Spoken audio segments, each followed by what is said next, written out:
I did my story before for Project Home. You know, it is because what happened is it's encouraging when you're able to tell your story and have someone else to read it and be able to get something from your story.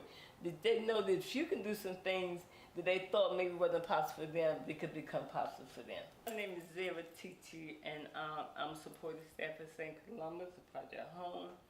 And I would just like to give you a little background of myself and my journey into Project Home, and actually how I actually became a part of Project Home. First, I would like to start off by saying, I thank God for people in my life. Early on in my addiction, I was in and out of jail, institution. And I remember meeting this young lady that came through, and I didn't know her name, and I just said, "Miss, could you help me get out?" And lo and behold, it was Sister Mary Scullion. That was my first encounter of her. And once I was discharged from incarceration, she informed me to come see her, and I went down to their office. And it was a very small office, but there was a lot of help and support there. And I didn't have a clue that years down the line that I would even be a resident of Project Home. I was in Cadenza Broad Street for about 4 or 5 years, and from there I transitioned to 1515 Fairmount. And I moved to 1515 Fairmount, became a resident there. I stayed there, which was a short period of time.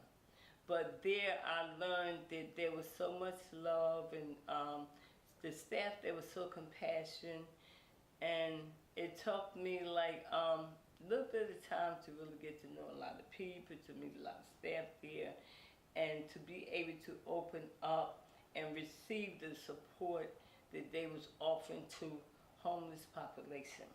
I was homeless for a long period of time in my life, and I've known that Project Home mission is none of us are home until all of us are home. And from day one, I knew that I was in the right place, because no matter what my condition was, what my lifestyle was, I was still open, and they opened me to Project Home. They welcomed me with open arms. And it has been a great journey in my life. As a matter of fact, I went back to high school. I stayed in the cluster of Project Home. That was my first experience living in the cluster, where I had my own room. But we shared the kitchen and the living room, and there I learned to build relationships with other women. I learned to build relationship with people, and we became a team. Someone could cook better than another person. We had a cook, we had a cleaner. So that's where my life really began to find out that together we can make a difference. We can help one another. And just moving forward a little bit, once I stayed at Project Home for a short period of time, as I said, and I went back out in the streets. I became homeless again, but I was always welcome to Project Home. And down the line, a few years ago, I was able to come into recovery and start working on myself, working on my recovery. And I had the opportunity to take some class with the Department of Behavioral Health. I did a certified peer specialist, wellness self-management, storytelling training, and as a result of me taking those classes and getting that education and learning the proper way, and learn how to be professional and supporting people. And in 2007, I went back to high school to see my high school diploma. In 2008, thank God for Allison Teller. She saw something in me, I didn't see it myself. I got hired at Project Home as a certified peer specialist.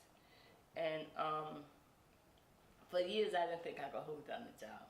But I knew that I had the support of a supervisor with an open door policy, and she's always helped me and supported me and whatever struggles I had. And I knew that I could always go to her and my colleagues and get the support I need. But Project Home plays a major part in my life, because I never imagined today that I would sit here and be employed still at Project Home. I did a lot of positions at Project Home. I worked with the alumni of Project Home, was peer case aid.